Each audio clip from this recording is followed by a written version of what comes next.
I spent 18 months developing a revolutionary AI cybersecurity system that could predict and neutralize attacks before they happened. Nextech was supposed to be the perfect place to build it, well-funded, innovative, with all the resources I needed. What I didn't realize was that CEO Victor Carlton had a different plan. Wait until my project was nearly complete, then steal it. My name is Sophia Chen, and until yesterday, I was the lead AI architect at Nextech Solutions.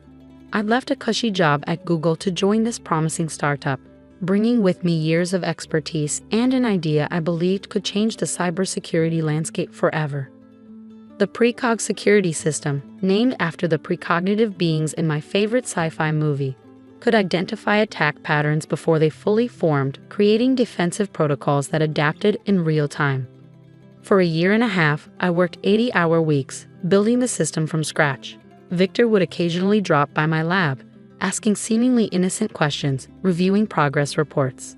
"Remarkable work, Sophia," he'd say, that million-dollar smile never quite reaching his eyes. "The board is thrilled with your progress." 3 days ago, I finally reached the milestone we'd been waiting for. Precog successfully predicted and neutralized a sophisticated attack simulation without any human intervention. It worked even better than I'd anticipated, identifying vulnerabilities I hadn't programmed it to recognize. The AI was learning, evolving. I immediately scheduled a meeting with Victor to share the breakthrough. His assistant Megan squeezed me in for a 15-minute slot the following afternoon. When I arrived, I found not just Victor, but also the company's lead counsel, Diana Wells, waiting for me. "Sit down, Sophia," Victor gestured to the chair across from him. "Diana's just here as a formality." Something in his tone made my stomach tighten. I sat, clutching my laptop with the demo ready to go. "Before we discuss your project," Victor began, sliding a document across the desk, "we need to address some concerns about your employment agreement." Diana spoke up, her voice professionally detached. Section 12.4 clearly states that all intellectual property developed using company resources belongs exclusively to Nextech Solutions. Of course, I nodded. I'm aware of standard IP clauses, but precog was initiated before I joined Nextech. I have documentation proving. "We've reviewed your prior work," Diana interrupted. "While you had a basic concept, the actual functioning system was developed here, on our time, with our resources." Victor leaned forward, dropping the pretense. "Let's cut to the chase, Sophia. Precog belongs to Nextech. The board feels your compensation package is more than fair for what you've delivered." "My compensation package?" I repeated, confusion giving way to dawning horror.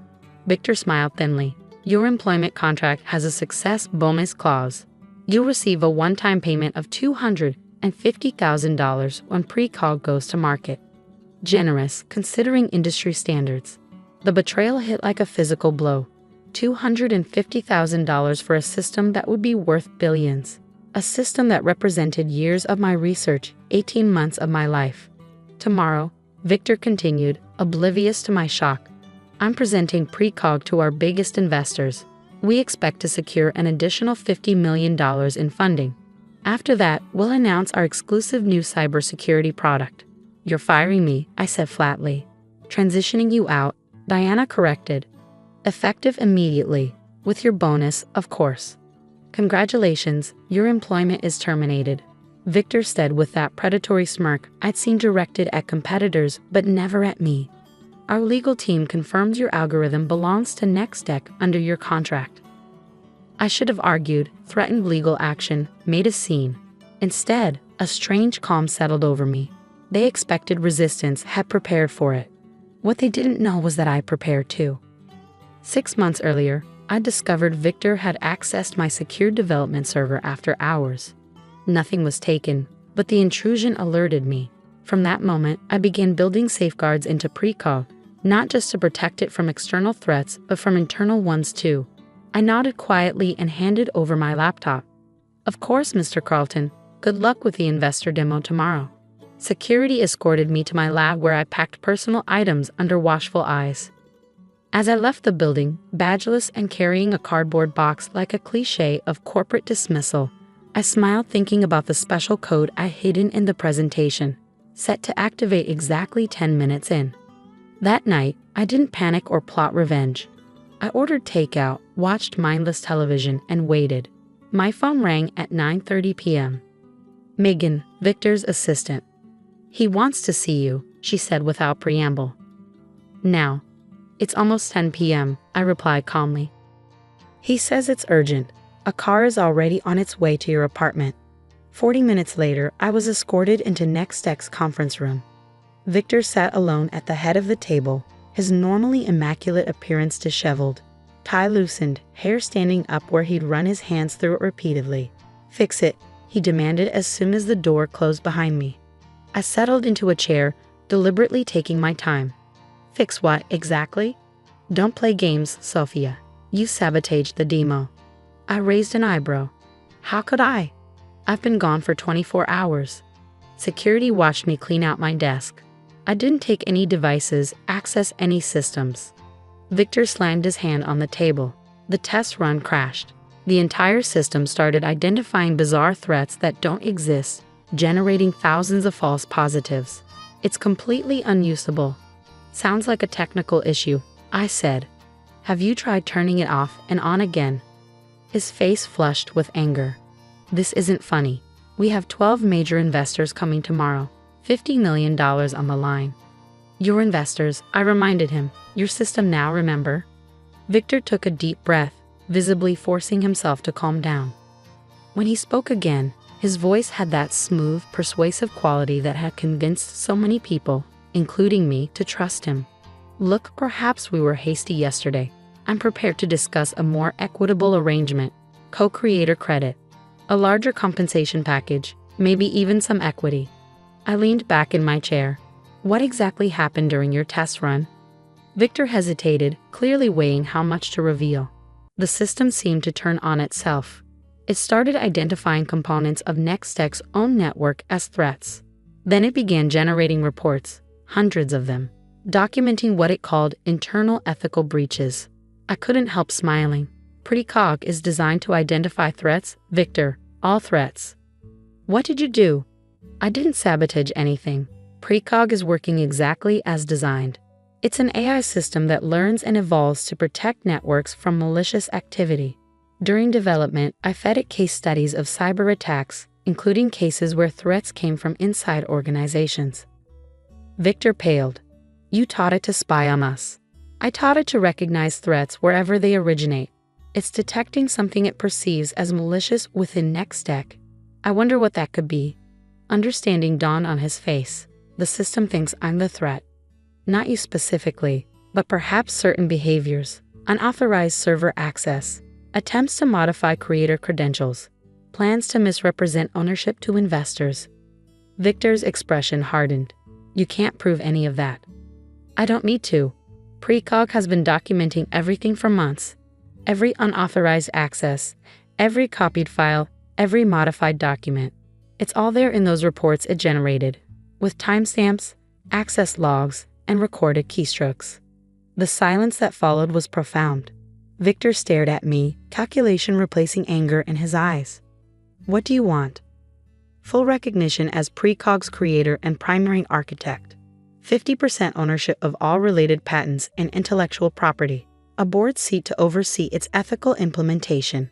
And $10 million in compensation for the attempt to push me out. That's extortion, he hissed. No, it's negotiation.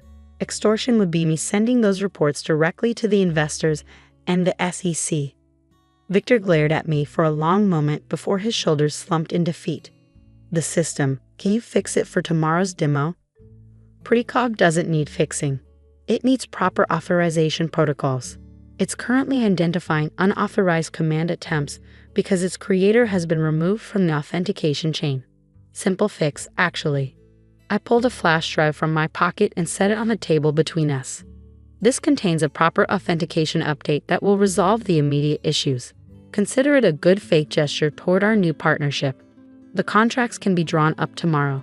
And if I refuse, then Precog remains broken, your investor demo fails, and those internal ethical breach reports find their way to some very interested parties. Your call. Victor reached for the flash drive. You planned this all along. No, I corrected him. I hoped it wouldn't be necessary.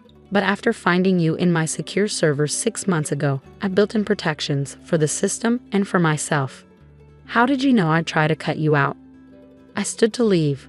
I didn't know for certain. But precog is designed to recognize patterns and predict threats before they materialize. I guess some of that rubbed off on its creator. The next morning, I arrived at Nextech as co-founder and chief technology officer. Victor introduced me to the investors with a strained smile that never reached his eyes. The demo went flawlessly, precog elegantly neutralizing every simulated attack thrown at it.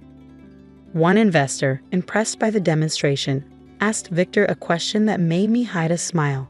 Amazing system. What inspired its development? Victor hesitated just long enough before answering. It was actually Sophia's brainchild. Her vision from the beginning. Nextech just provided the environment for that vision to flourish. As we fielded technical questions, my phone buzzed with a notification. Precog, now properly authenticated with my credentials restored, had sent me a private message. Threat neutralized. System integrity restored. Creator protections active. I smiled. The AI was learning faster than I'd anticipated. It had recognized an internal threat and helped eliminate it. Just as designed. 3 months later, precog's first commercial implementation prevented a major attack on a banking network, saving the institution an estimated $340 million and establishing our system as the new gold standard in cybersecurity. Victor and I maintain a professional working relationship. He focuses on business development where his skills are genuinely valuable, while I lead technical innovation. We're not friends and never will be, but we've reached an equilibrium that works. Sometimes I wonder if I could have handled things differently, taking legal action instead of building in safeguards. But the truth is, Victor's attempted betrayal revealed something important. Technology is only as ethical as the people who control it. That lesson has become central to how we deploy precog. Every implementation now includes robust ethical guardrails and transparency protocols.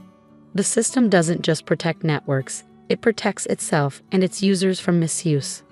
Last week, as we celebrated precog's successful public offering, valuing the company at $4.2 billion, a junior developer asked me the secret to building such revolutionary technology. It's not about the code, I told her. It's about understanding that the greatest security threats often come from where you least expect them. Build systems that can recognize those threats, adapt to them, and neutralize them without compromising their core integrity, just like their creator had learned to do.